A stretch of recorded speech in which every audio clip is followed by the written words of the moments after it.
Hello everyone, कैसे हैं सभी? आई होप सभी बहुत अच्छे होंगे। So today is 13th of January 2023 और डे है फ्राइडे। तो जैसे कि आप सभी को पता है कि लोहड़ी जो वो कई जगह पे कल मनाई जाती है, कई जगह पे आज मनाई जाती है।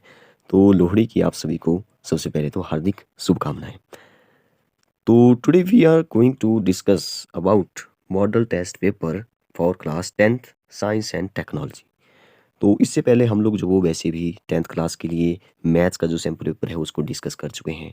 8th क्लास के लिए जो वो हम लोग डिस्कस कर चुके हैं। 5th क्लास के लिए हम लोग डिस्कस कर चुके हैं मैथ्स के जो पेपर है, जो भी सैम्पल बोर्ड से आता है, जो भी सैम्पल पेपर, जो मॉडल टेस्ट पेपर बोर्ड जो वो भेजता है। इसमें इसको डिस्कस करने से ऐसा होता है कि आपको एक पैटर्न जो वो पेपर का क्लियर हो जाता है कि ऐसे ऐसे क्वेश्चन बन सकते हैं, इस टाइप में जो वो पेपर बनेगा।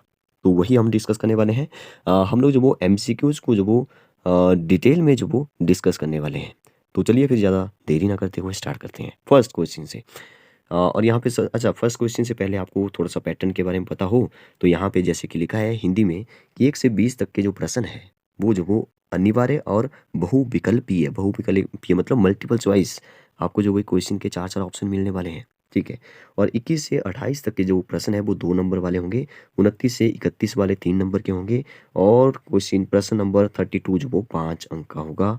और यहाँ पे लिखा है कुछ प्रश्नों में आंतरिक चुनाव, मतलब कि इंटरनल चॉइस भी गिवन है। इंटरनल चॉइस का सीधा सा मतलब है कि आपको जो वो इनमें से जैसे बीच में अगर कहीं आपको और लिखा हुआ दिखेगा, इसका मतलब है कि या तो ऊपर वाला क्वेश्चन करिए या तो इसको करिए, तो इसको बोलते हैं इंटरनल चॉइस। यहाँ पे लिखा है यथासंभव चित्र बनाए, जहाँ पे संभव होगा वहाँ पे चित्र बनाए, आपको तभी नंबर मिलेंगे अच्छे। तो सेक्शन ए से हम लोग जो स्टार्ट करने वाले हैं, कोशिश करेंगे कि मैक्सिमम ज़्यादा से ज़्यादा क्वेश्चन हम इस पार्ट में डिस्कस कर पाएँ। आपको बताइए कि हम लोग डिटेल में डिस्कस करेंगे, इसलिए ज़्यादा क्वेश्चन हम लोग डिस्कस नहीं कर पाएंगे। तो नेक्स्ट पार्ट में, पार्ट 2 जो वो इसका जो भी होगा उसमें हम लोग डिस्कस करने की कोशिश करेंगे। चलिए स्टार्ट करते हैं। फर्स्ट क्वेश्चन है butanone is a 4 carbon compound with the functional group. तो यहाँ पे हिंदी में भी लिखा है कि ब्यूटेमॉन, यहाँ पे मॉन लिखा है, ठीक है, नॉन होना चाहिए। ब्यूटेनॉन चतुर कार्बन यौगिक है जिसका प्रकार्यात्मक समूह जो वो कौन सा है। तो आपने जो वो देखिए, यहाँ पे सबसे पहले तो इसने लिखा है कि इसको मैं थोड़ा सा पतला कर देता हूँ। इसने लिखा है butane is a 4 carbon compound, ठीक है। 4 कार्बन तो हमें पता है क्योंकि हमें ब्यूट से पता चल रहा है, ठीक है। आपको बताइए कि जो कार्बन कंपाउंड होते हैं, अगर एक कार्बन हो, ठीक है, तो उसको हम मिथ बोलते हैं, ठीक है, METH मिथ। अगर 2 कार्बन हो तो उसको हम इथ बोलते हैं, ETH।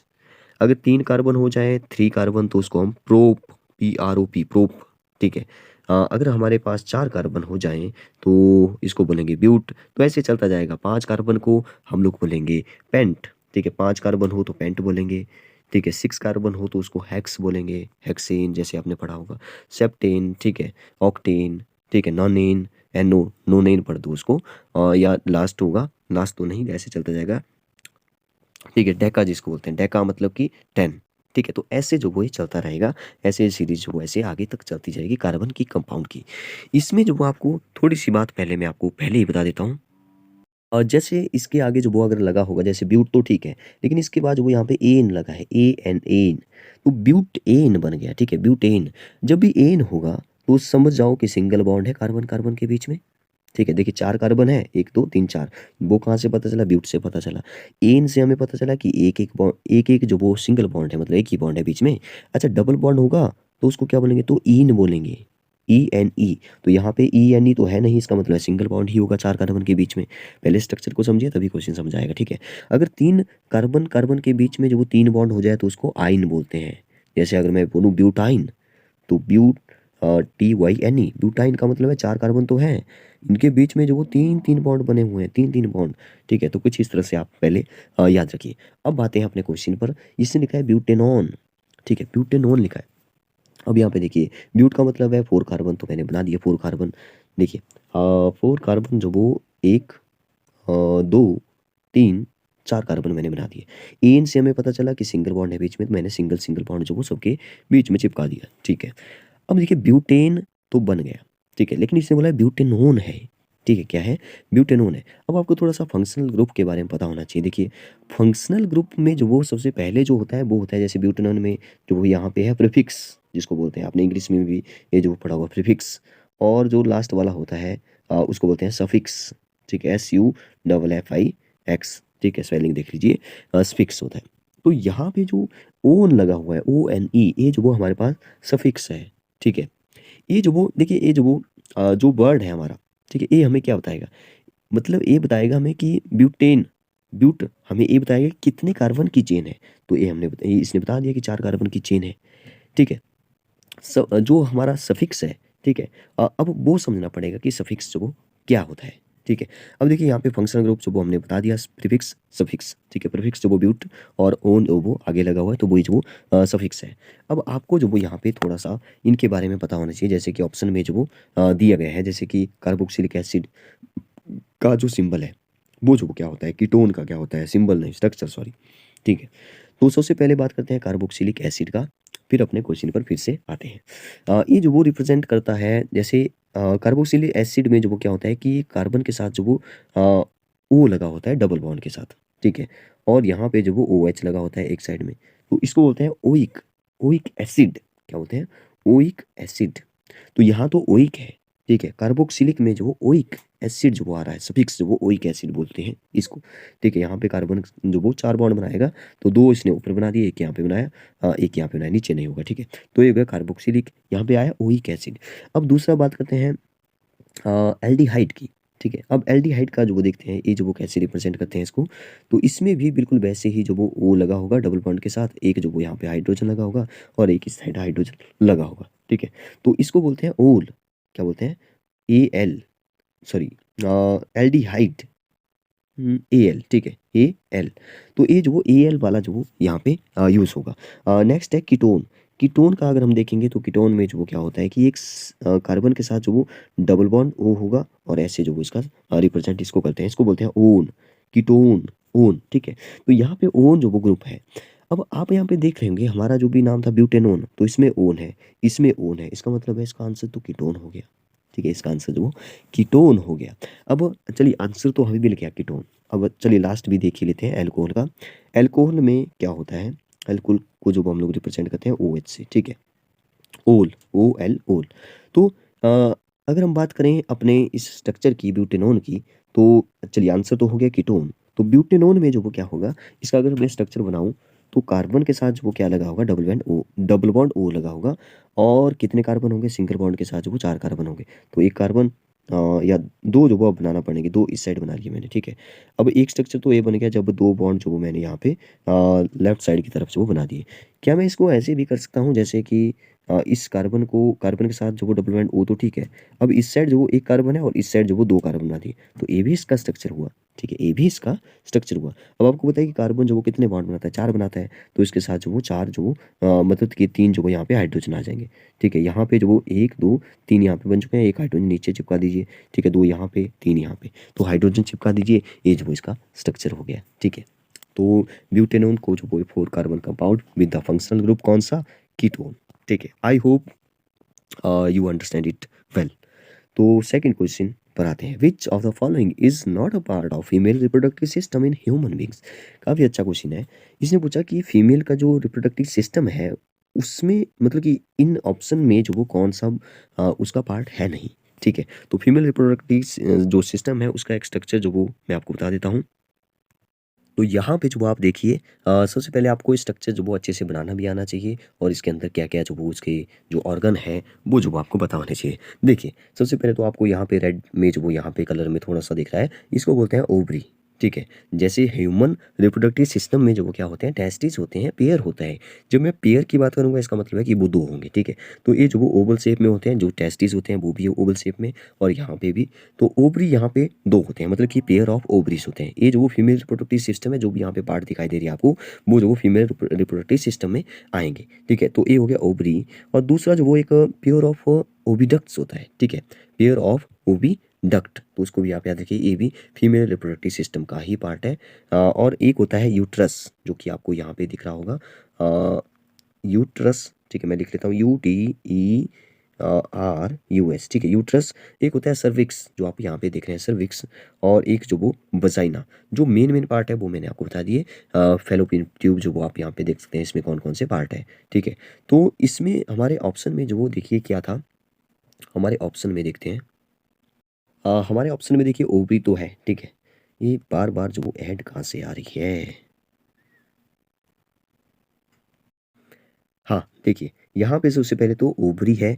तो हमने देखा कि ओवरी जो पेयर ऑफ ओवरीज यहाँ पे होती है, ठीक है। यूट्रस की हमने बात की, फेलोपियन ट्यूब्स की हमने बात की, जो फीमेल रिप्रोडक्टिव सिस्टम में था, ठीक है। अब ज़्यादा डिटेल में नहीं जाएंगे कि इनके क्या क्या फंक्शन है, कैसे कैसे काम करेगा, वो उस पर नहीं जा रहे हैं। उसके लिए जो आपको अलग से जो अगर आपको नहीं पता है तो आप जो वो बता सकते हैं, ठीक है। एक है यहाँ पे सी वेस्ट डिफरेंस। तो वेस्ट डिफरेंस में जो वो ये जो वो फीमेल रिप्रोडक्टिव सिस्टम का पार्ट नहीं है, ये मेल रिप्रोडक्टिव सिस्टम का पार्ट है। अब आपको जो वो मेल रिप्रोडक्टिव सिस्टम के भी जो वो बारे में पता होना चाहिए। तो उसकी डायग्राम तो मैं नहीं बता रहा हूँ, लेकिन मैं जो वो थोड़े से उनके जो भी ऑर्गन है, ठीक है, मेल रिप्रोडक्टिव सिस्टम में जो वो क्या क्या आएगा वो जो मैं आपको बताता है। एक तो वैस डिफरेंस जो वो इसमें आ गया। एक जो वो जैसे इसमें जो वो ओवरी होता है, वैसे उसमें जो वो ओवल शेप में जो ऑर्गन होते हैं वो होते हैं पेयर ऑफ टेस्टिस, ठीक है। मतलब कि टेस्टिस जो वो उसमें होते हैं। एक जो वो उसमें स्कॉटम होता है, SCROTUM, स्कॉटम। बेस्ट डिफरेंस हमने बता दिया। सेमिनल वेसिकल जो वो उसमें होते हैं, सेमिनल वेसिकल जो मेन पार्ट है। एक जो वो प्रोस्टेट ग्लैंड जो वो उसमें होती है, prostate gland.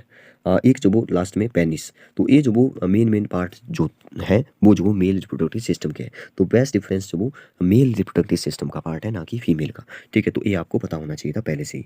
Three, question number 3 कहाँ चला गया। हाँ, यहाँ पे है। देखिए आपने हिंदी में भी लिखा है, अंडाशय, गर्भाशय, शुक्रवाहिका, डिम वाहिनी, ठीक है, जो भी है। तो शुक्रवाहिका जो वो हमारे मेल रिप्रोडक्टिव सिस्टम का पार्ट है, मादा जनन तंत्र का नहीं है, नर जनन तंत्र का पार्ट है, ठीक है। क्वेश्चन नंबर 3 देखिए, the gap between two neurons is called a dash. ये भी काफ़ी अच्छा क्वेश्चन जो वो पूछा है। अब देखिए जो न्यूरॉन्स होते हैं, ठीक है, उसका एक स्ट्रक्चर जो वो आपको पता होना चाहिए पहले, ठीक है। तभी जो वो इन पार्ट के बारे में आपको पता होना चाहिए। लेकिन आपको स्ट्रक्चर आपको पता होना चाहिए पहले न्यूरॉन का। देखिए इसका एक न्यूरॉन का जो सेल बॉडी है, ठीक है, उसका स्ट्रक्चर देखिए। तो मैं जो यहाँ पे छोटा सा बना देता हूँ, ऐसे ऐसे ऐसे ऐसे, ठीक है, ऐसे ऐसे, और यहाँ पे ऐसे नैरो स्ट्रक्चर, और फिर जो वो ऐसे ऐसे और ऐसे, और इसके बाद फिर से जो वो ऐसे ही आ जाएगा, ऐसे ऐसे ही, ठीक है। मेरे से अगर ढंग से ना बने तो इसके लिए जो वो मैं माफ़ी चाहूँगा, क्योंकि मैं इसको जो वो ऐसे ही बना रहा हूँ रफली, ठीक है। और यहाँ पे जो वो ऐसे जो वो उसकी ब्रांचेस जो वो थोड़ी सी होती है, ठीक है, ब्रांचेस, ठीक है। और यहाँ पे ऐसे और यहाँ पे ऐसे। ये है न्यूरॉन की जो सेल बॉडी है, सेल बॉडी का जो स्ट्रक्चर है वो है। और यहाँ पे भी कुछ इस तरह से आप जो वो देख सकते हैं, ठीक है। अब देखिए जो सेल बॉडी के में जो सबसे बड़ा जो प्रोजेक्शन आप यहाँ पे देख रहे हैं, ठीक है, इसको बोलते हैं हम लोग एक्सॉन, AXON, ठीक है। मतलब कि ये है हमारी सेल बॉडी। इसके ये जो यहाँ पे बड़ा प्रोजेक्शन आपको दिखाई दे रहा है, ये जो पूंछ जैसी है इस साइड, मैं कुछ और कलर से बताता हूँ, पिंक कलर में, ये जो इसकी पूंछ जैसी दिखाई दे रही है ना, देखिए ये जो वो ऐसे ही जो इसकी सेल बॉडी है वो जो वो ऐसे फिर ऐसे जुड़ता जाएगा, फिर ऐसे ऐसे आगे तक ये चलता जाएगा, ठीक है। फिर दूसरा बना दिया, ये जो वो ऐसे चलता रहेगा एक सीरीज में। तो इसकी जो भी यहाँ पे ये जो बड़ी जो मैंने यहाँ पे पिंक में जो वो बड़ा जो सेल बॉडी का जो बड़ा प्रोजेक्शन है, ठीक है, उसको बोला मैंने एक्सॉन, ठीक है, याद रखिए। ये जो इसकी ब्रांचेज है ना यहाँ पे, ये जो ब्रांचेज मैं यहाँ पे बना रहा हूँ, ठीक है, इसको बोलते हैं डेंड्राइट। क्या बोलते हैं इसको? DENDRIT, जो कि आपको फर्स्ट ऑप्शन में दिख रहा है, देखिए डेंड्राइट, ठीक है। तो इसको बोलते हैं डेंड्राइट। और जो इम्पल्सिस होते हैं ना, जो सिग्नल आ रहे होते हैं, ठीक है, उनको हम जो वो ये जो फिर इसको जो वो अ, मतलब कि ऑब्जर्व करेगा, ठीक है, ऐसे आप इसको बोल सकते हैं। तो जो सिग्नल आ रहे हैं इसको जो वो इम्पल्स बोलते हैं, ठीक है। तो जो वो साइनैप्स किसको बोलते हैं, ठीक है, साइनैप्स जो वो बोलते हैं इन दोनों के गैप को, ठीक है, इन दोनों के, क्योंकि ये जो वो अलग जो वो सेल है, ठीक है, जब सेल के बीच में जो गैप है इसको बोलते हैं साइनैप्स, ठीक है। तो हमारे क्वेश्चन में जो वो यही पूछा था कि the gap between two neurons, तो इसको साइनैप्स बोलते हैं, ठीक है। इम्पल्स किसको बोला? जो सिग्नल आ रहे हैं, ठीक है। और एक्सॉन किसको बोला? जो सेल बॉडी का जो बड़ा प्रोजेक्शन है उसको हमने जो वो एक्सॉन बोला। और जो डेंड्राइट जो ब्रांचेज है छोटी छोटी निकली हुई है, ठीक है, उनको हमने डेंड्राइट बोला। तो इस क्वेश्चन का जो आंसर है वो हो जाएगा क्या हो जाएगा? साइनैप्स, ठीक है, B will be the right option, ठीक है। I hope you understand it well. Next question है question number 4, among 5 hours the meaning of first hour. काफ़ी इंपॉर्टेंट क्वेश्चन है, ठीक है। और ये जो क्वेश्चन है वो जो वो हमारे जो एनवायरनमेंट है उसको प्रोटेक्ट करने के लिए जो वो हम लोग जो वो ऐसे 5 आर्स को जो वो पढ़ते हैं और उसका यूज़ करते हैं, ठीक है, टू प्रोटेक्ट एनवायरनमेंट। तो देखिए यहाँ पे सबसे पहला जो आर होता है, देखिए आर, 5 आर का मतलब है 5 आर है, देखिए 1 आर, 2, 3, 4 और 5। फर्स्ट आर जो होता है वो होता है रिफ्यूज़, REFUSE। रिफ्यूज़ का मतलब है रिफ्यूज़ कर देना, उसको बंद कर देना, ख़त्म कर देना, ठीक है। तो रिफ्यूज़, रिफ्यूज़ का मतलब है ख़त्म करना, बंद करना, ठीक है। तो जैसे हमने जो वो इंडिया में जो वो सिंगल यूज़ का जो प्लास्टिक यूज़ होता है उसको हमने जो बैन कर दिया है अभी 2022 में, जो वो पूरी तरह से ऐसे आप इसको बोल सकते हैं। तो इसका मतलब है रिफ्यूज़, सबसे पहले क्या करना है, रिफ्यूज़ करना है प्लास्टिक, ठीक है, या कुछ और हो गया। नेक्स्ट आर का मतलब होता है रिड्यूस, ठीक है। तो ये जो वो फर्स्ट आर का मतलब वो पूछ रहा है, तो रिफ्यूज होता है, refuse A will be the right answer, लेकिन आपको सभी आर जो वो जानना पड़ेंगे। तो सेकंड जो आर होता है उसका मतलब है रिड्यूस, REDUCE। इस रिड्यूस का मतलब है, रिड्यूस का मतलब होता है डिक्रीज करना, कम करना, ठीक है। तो कम यूज करिए, ठीक है। अगर कोई चीज़ वो ऐसी है, अगर आपने यूज़ करना ही है, तो अगर एनवायरनमेंट को जो वो उससे जो वो प्रॉब्लम हो रही है, तो वो जो आप कम यूज़ करिए फिर, ठीक है। जैसे ऑड इवन जो वो आपने दिल्ली में जो वो देखा होगा, ठीक है। तो वो जो वो एक प्रकार से रिड्यूस करने का सिस्टम था, क्योंकि देखिए पॉल्यूशन तो फैल रहा है, पॉल्यूशन तो धुएं से फैल रहा है, लेकिन उसको जो वो थोड़ा कम करने के लिए ऑड इवन सिस्टम चलाया गया। तो नेक्स्ट आर का मतलब होता है रीयूज, रीयूज। रीयूज का मतलब है जैसे यूज कोई थिंग्स, ठीक है, उसको जो वो अगेन एंड अगेन यूज करना। जैसे एग्जांपल के लिए एग्जाम्पल के लिए उसको जो वो यूज़ बार बार, जैसे हमने वो मान लो बॉटल ली, पानी की बॉटल ले ली, ठीक है, बिस्लरी बॉटल ले ली, खरीदी 20 रुपए की आती है, ठीक है। तो उसका हम बार बार यूज़ कर रहे हैं, ठीक है, रीयूज़। ये ऐसा नहीं है कि एक बार पानी पिया और उसको फेंक दिया, ऐसा नहीं है। उसको फिर से पानी डाला, फिर से पिया, उससे फिर से पानी डाला, ऐसे हम रीयूज़ वो इसका बार बार करते जा रहे हैं, इसको बोलते हैं रीयूज़ प्रोसेस, ठीक है। और नेक्स्ट है हमारा, कितने हुए, 3 हो गए। फोर्थ देखिए, फोर्थ आर का मतलब होता है रीपर्पस, रीपर्पस। रीपर्पस का मतलब है किसी और पर्पस के लिए जो उसको यूज़ करना। जैसे जैसे एग्जांपल के लिए देखिए, जैसे जैसे जैसे जैसे बॉटल, बॉटल का एग्जांपल बेस्ट है। बॉटल हमने खरीदी 20 रुपए की, अब हमने, वो तो पानी के लिए यूज़ था ना उसका, लेकिन हमने जो वो किसी और पर्पस के लिए उसको यूज़ किया, जैसे मान लो मिल्क डालने के लिए उसको यूज़ कर लिया, ठीक है। या उसको जो वो मैंने बीच में से काटा और उसका जो वो मैंने एक पॉट बनाया और उसके अंदर जो वो कुछ उगा दिया, ठीक है, कुछ बीज डाल के उसके अंदर जो वो कुछ, आप समझ रहे होंगे। तो कुछ इस तरह से उसको उसको जो वो किसी और पर्पस से जो वो यूज़ कर लिया मैंने, ठीक है, इसको बोलते हैं रीपर्पस। और लास्ट जो आर होता है, आपको देखिए यहाँ पे फर्स्ट आर के बारे में पूछ रहा है, क्या पता आपको लास्ट वाले आर का मतलब पूछ ले, ठीक है। रिसाइकल, रिसाइकल का अच्छा, लास्ट वाले आर का मतलब होता है रिसाइकल, रिसाइकल करना किसी चीज़ को। जैसे आपने जो वो कबाड़ वाले देखे होंगे, वो जो वो बॉटल लेकर के चले जाते हैं, शीशे की, प्लास्टिक की, या और भी बहुत सारी चीज़ें लेकर के जाते हैं। तो वो क्या करते हैं, उसको रिसाइकल करते हैं, उसको फिर से जो वो, जैसे प्लास्टिक हो गया, बॉटल हो गया, उसको रिसाइकल किया जाता है और फिर से जो उसको जनरेट बनाया जाता है, ठीक है, फिर से यूज़ होगा वो। तो ये 5 आर जो वो आपको पता होने चाहिए डिटेल में। काफ़ी इंपॉर्टेंट क्वेश्चन था। नेक्स्ट क्वेश्चन है क्वेश्चन नंबर 5, ठीक है। क्वेश्चन नंबर 5 में इसने बोला है कि element x form a chloride with the formula XCl2, which is a solid with a high melting point. X would most likely be same group of the periodic table as। ये भी काफ़ी अच्छा question है, आपको periodic table के बारे में पता होना चाहिए, उसमें जो ग्रुप्स है उसके बारे में पता होना चाहिए। तो इसने बोला है कि तत्व है X, ठीक है, वो बना रहा है XCl2 सूत्र वाला एक क्लोराइड बना रहा है, जो कि एक ठोस है और जिसका गलनांक जो वो अधिक है, और आवर्त सारणी में यह तत्व संभवतः किस ग्रुप के अंदर आएगा। काफ़ी अच्छा क्वेश्चन पूछा है। देखिए हमें सबसे पहले तो पता है कि हर एक ग्रुप का अलग अलग से जो वो उसका जो आउटरमोस्ट इलेक्ट्रॉन होंगे, ठीक है, वो जो वो सेम होंगे। जैसे मान लो सेकंड ग्रुप है, ये कहाँ चला गया, 1 मिनट रुक जाइए। जैसे मान लो सेकंड ग्रुप है, तो उसमें जो आउटरमोस्ट सेल है वो सेकंड ग्रुप में जो वो सेम होंगे सभी में, ठीक है। तो बस वही हमने चेक करना है, वो वाला कंसेप्ट हमें पता है, ठीक है। मतलब कि सभी आउटरमोस्ट सेल में से एक एक ग्रुप के सभी आउटरमोस्ट सेल में जो वो सेम जो वो हमारे इलेक्ट्रॉन होंगे, ठीक है। तो यहाँ पे क्लोराइड, क्लोराइड ग्रुप जो वो ये बना रहा है, इसलिए इसका मतलब है कि XCl2 जो वो ये पूछ रहा है, ठीक है। अब एक एक ऑप्शन को लेकर के चेक कर सकते हैं, जैसे Na, ठीक है, Na के साथ जो वो Cl लगा देते हैं, ठीक है। अब इनके ऊपर चार्ज देखते हैं, तो Na होता है सोडियम 11 जो वो इलेक्ट्रॉन होते हैं, डिटेल में नहीं जाएंगे, सीधा जब वो उसके चार्ज की बात करते हैं, यहाँ पे चार्ज होता है +1 का, और क्लोराइड में जो वो -1 होता है। अगर मैं ऐसे क्रॉस मल्टीप्लाई में देखूँ तो ये जो वो NaCl बनेगा, NaCl, ठीक है। सेकेंड Mg को लेते हैं, तो Mg के साथ अगर मैं Cl लगाऊँ, Mg का जो आउटर मोस्ट सेल में जो इलेक्ट्रॉन होंगे, ठीक है, वो जो वो इसमें कितने होंगे, इसमें जो चार्ज आ जाएगा वो आ जाएगा +2 का, ठीक है, +2 का। और यहाँ पे जो वो क्लोराइड पे फिर से -1, इसको मैं क्रॉस मल्टीप्लाई करूँ तो यहाँ पे Mg और Cl के साथ जो वो ये वाला 2 क्रॉस में चला जाएगा, ठीक है, MgCl2।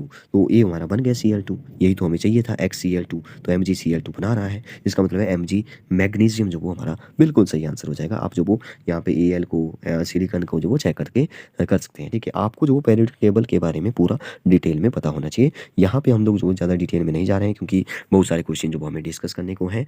तो 5 क्वेश्चन हमने डिस्कस कर लिए हैं। अगला क्वेश्चन जो वो ह्यूमन आई से रिलेटेड है। तो मैं सोच रहा हूँ कि 5 क्वेश्चन डिस्कस कर लिए हैं, तो बाकी नेक्स्ट जो वो हम नेक्स्ट पार्ट में डिस्कस करें, क्योंकि वीडियो अगर बड़ा होगा तो आपको जो वो देखने में ऐसा लगेगा कि बड़ा बोरिंग सा है, ठीक है। तो इसलिए ज़्यादा बोरिंग ना बनाते हुए वीडियो को जो वो यहाँ पे वीडियो का एंड करते हैं। और बताइए आपको वीडियो कैसी लगी। Thank you and have a nice day.